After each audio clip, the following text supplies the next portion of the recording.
So I want to know, like, where was the backstory for me? I didn't really have a connection towards women until I was fully blossomed as a woman. And so I'm curious, like, what was that evolution like for you? You've been working with women in the fashion industry for a long time, but what was the backstory to that?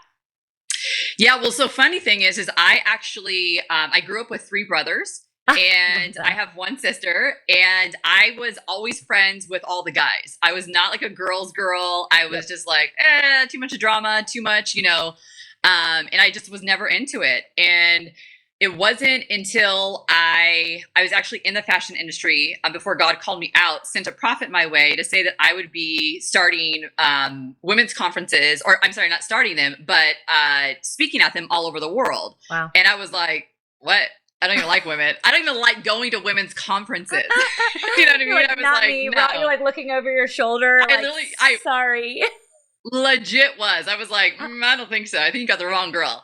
And God really had to like change my heart on that, right? Like really had to develop just a kindred, compassionate heart towards women. And not to say that like I was mean towards them. It just, I just got along better with men. And, which is also something that I had to learn and work out as to why that was, right?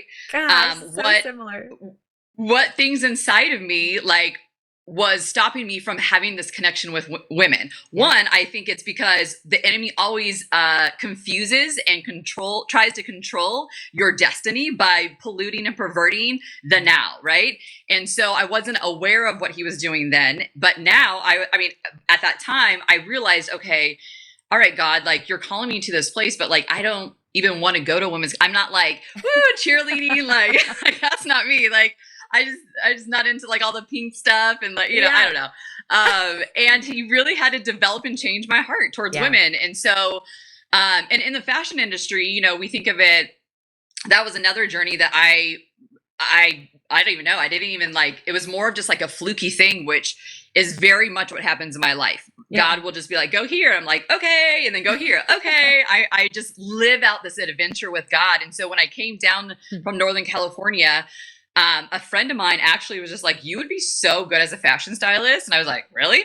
Okay. And I was just like, let's do it. That sounds fun. Why not? And yeah, it sounds great. I mean, I loved fashion. I loved photography. I love, just the whole artistic way of being able to express yourself by how you look. I love all of that. Yeah.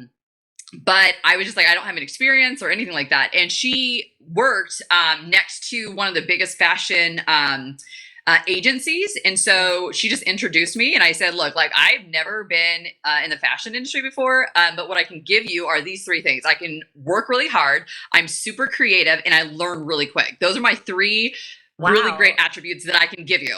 Yeah. And she's like, okay, I'll take a chance. And so she's like, this first gig that I'm going to put you on, you're not going to get paid. It's like an indie film. And then from there, I'll try to get you booked on a commercial where you will. And sure enough, she did. She kept to her word. And from there, I worked with her maybe on a couple more projects. And then I landed my first big client like right away. And that was Nikki Hilton. And I know, like it was so wild. So I started working with her and I worked, styling her, as well as she had a clothing brand where I would style her pieces. Cool. And then I worked for like ABC Family, doing a lot of commercials with them, being able to, write out, like not with the writer, like write out scripts and things like that and help really, bring these commercials to life. So yeah, it was a lot of fun. A lot of work. Fun. Yeah, I'm sure. Wild hours, like a lot of demand. Oh yeah. Yeah. Yes.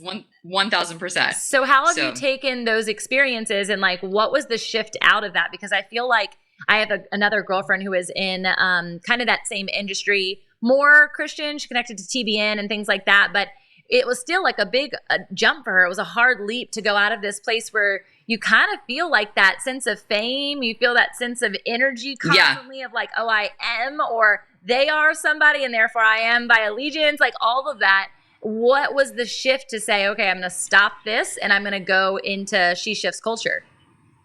Yeah. So I never saw myself. I mean, God has always placed me in high profile people in their lives, right? Since I was very young, I've always been around, not from where I'm from, but like, I just feel like I've always been in these atmospheres where God there was intentionality to it. So cool. I never saw these people as like, oh my gosh. Yeah. I always thought that there was like a purpose to it. Yeah. Like, why am I here? Like, what? Here. Yeah. Exactly. Yeah. Yeah. And so there was good. a reason for me to talk to them or pray for them or, you know, there was just intentionality behind it all. And the shift came because I, one, wasn't fully fulfilled. From a young age, I was a missionary kid. So my first missionary trip was at 11 and I got saved like when I was 4. And I love helping people. That's just like the core to the core of my bones. And I love fighting for justice. I love fighting for those that, you know, just are kind of not seen or the underdog. So I just felt like in the fashion industry, I wasn't getting that fulfillment. I tried to create that fulfillment